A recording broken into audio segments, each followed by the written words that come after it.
Women's টি-20 world cup চলছে, সেখানে বাংলাদেশ প্রথম ম্যাচটায় জয় পেয়েছে নেদারল্যান্ডসের বিপক্ষে। আমরা দেখতে পাচ্ছি ম্যাচ সামারিটা 139 শুরুতে করতে পেরেছিল বাসডি লিডির কাজিন, তিনি 50 করেছিলেন, সেক্ষেত্রে সিজার্স তিনি 16 রান করেছিলেন ক্যাপ্টেন। এবং অন্যদিকে দুটো উইকেট মারুফা নিয়েছিলেন, ঋতু, রাবেয়া, সানজিদ একটা করে উইকেট নিয়েছিলেন। ইন রিপ্লাই বাংলাদেশ 141 করেছে 19.1 ওভারে। জুয়াইরিয়া 33 বলে 50 রানের ইনিংস খেলেছেন, শারমিন 32 বলে 37 নট আউট, দিলারা শুরুতে ভালো সাপোর্ট জুগিয়েছিলেন 26 রান করে।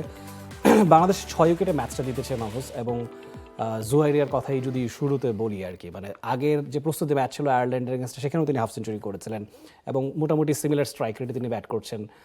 এটা কতটুকু ইন্টারেস্টিং, আমরা ইউজুয়ালি মেয়েদের ব্যাটিং নিয়ে যখন কথা বলি স্ট্রাইক রেটটাই মূল কনসার্ন হয়ে দাঁড়ায়। Presenting Walton Crystal Series. Switch to premium. Switch to Crystal. আমি জুয়াইরিয়ার ব্যাটিং দেখে খুব অভিভূত, মানে আমি অবাক হয়েছি তার ছক্কা দেখে। হ্যাঁ, তিনি একটু ক্রস ব্যাট খেলতে পছন্দ করেন, একটু প্রি ডিটারমিন শট খেলেন, অনেক সময় মানে ডিটারমিন থাকেন যে তিনি অন সাইডেই খেলবেন। এবং তার ফেভারিট জোন হচ্ছে লং অন থেকে মিড উইকেট বা স্কোয়ার লেগ থেকে লং অন, এই পজিশনটাতে তার শটস বেশি প্রডিউস হয়। সফট স্টাম্পের বাইরের বলগুলো কিংবা অ্যাকর্ডিং টু দ্য বলস মেরিট সেই জায়গায় একটা উইকনেস থাকতে পারে, কিন্তু সামটাইমস এই ধরনের প্লেয়াররা আপনাকে দলের জন্য টোন সেট করে দিবে, অপোনেন্টের কাঁধে পুরোপুরি প্রেশার শিফট করে দিবে, যেটা তিনি করতে পেরেছেন নেদারল্যান্ডসের against. I don't know what will be happened against Australia or South Africa or India or Pakistan, কারণ চারটা অপোনেন্টই অনেক টাফ। তো তাদের এগেনস্টে তার এই স্ট্রেংথ দেখে আমার কাছে মনে হয় they will keep their line outside off এবং ব্যাক অফ লেংথে বল বেশি রাখবে, কারণ তিনি স্লটের বলগুলোকে অন সাইডে বেশি ক্রস করছেন। সো কাভারে খেলা কিংবা হচ্ছে কাটশটে খেলা ওই জায়গাটাতে একটা উইকনেস আছে। বাট নেদারল্যান্ডসের এগেনস্টে শি ওয়াজ দ্য টোন সেটার। তার যে ছক্কাটা তিনি হাঁকিয়েছেন মিড উইকেট দিয়ে, দ্যাট ওয়াজ আই প্লিজিং। মানে আপনার কাছে মনে হবে, আমরা সবসময় তো হচ্ছে লিটন দাস বা হৃদয় বা তানজিদ তামিমদের ব্যাটিং এর গ্লিমস হয়তো বারবার দেখি, বাট জুয়াইরিয়া ফেরদৌস এত সুন্দর খেলেছেন, তার ব্যাটিং গ্লিমসটা অনেকবার দেখেছি। মানে এত সুন্দর, মানে তিনি যখন হিট করেন, তার হিটিং অ্যাবিলিটি, তার মানে পাওয়ার, যে ব্যাটের যে পাওয়ার রয়েছে সুইংয়ে, দ্যাটস ট্রুলি অ্যামেজিং। সো তিনি যদি এভাবে বড় দলের এগেনস্টে যদি এরকম কিছু টোন সেট করে দিতে পারেন, they will be also under pressure. সত্যি তাই, আসলে সেক্ষেত্রে বোলিং ডিপার্টমেন্টের প্রশংসা করতে হয়, প্রত্যেকেই উইকেট পেয়েছেন।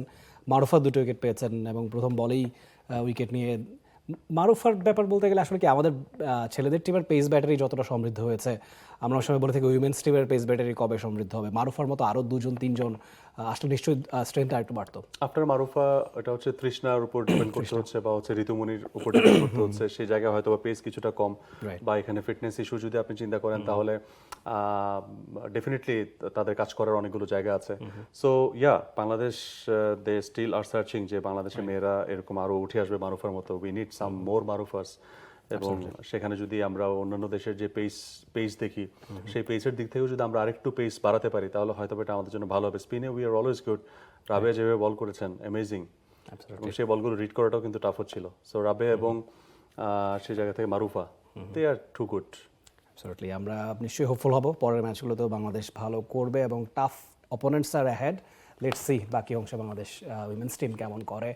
For more updates, subscribe to our YouTube channel and click on the bell icon. Follow us on Facebook and Instagram. Download T-Sports app to enjoy exciting games and highlights. Visit tsports.com.